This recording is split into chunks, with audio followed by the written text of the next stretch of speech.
Nandamuri compound నుంచి కానీ తన టాలెంట్తో వారి పేరును కాపాడుతూ ఒక్కో సినిమాతో ఒక్కో మెట్టు ఎదిగారు.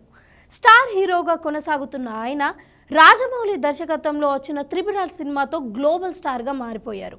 కుమరం భీం పాత్రలో ఆయన నటనకు అద్భుతమైన ప్రశంసలు వచ్చాయి. నాటు నాటు పాటకు ఆస్కార్ అవార్డు కూడా రావడంతో ఎన్టీఆర్ వరల్డ్ వైడ్గా పాపులర్ అయ్యారు. అయితే ఎన్టీఆర్కి ఒక వ్యక్తి అంటే చాలా భయమంట. తారక్ ఈ కామెంట్స్ చేయడం ఇప్పుడు ఫుల్ హాట్ టాపిక్గా మారింది. దీంతో ఆ వ్యక్తి ఎవరు, ఎన్టీఆర్ ఎందుకు భయపడతారు అని జోరుగా చర్చ నడుస్తోంది. ఎన్టీఆర్ భయపడే ఆ వ్యక్తి ఎవరో కాదు, ఆయన రెండో కొడుకు అభయరామ్. వినడానికి ఆశ్చర్యంగా ఉన్నా ఇది నిజమంట. ఎందుకు అని ఎన్టీఆర్ స్వయంగా క్లారిటీ ఇచ్చారు. అభయరామ్ ఒక క్వశ్చన్ బ్యాంక్. వాడికి ఏదైనా కనిపిస్తే చాలు వెంటనే ప్రశ్నలు అడుగుతాడు.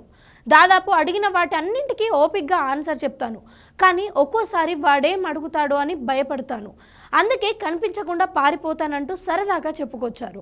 దీంతో తారక్ ఫ్యాన్స్ అంతా జోక్గా కామెంట్ చేస్తున్నారు.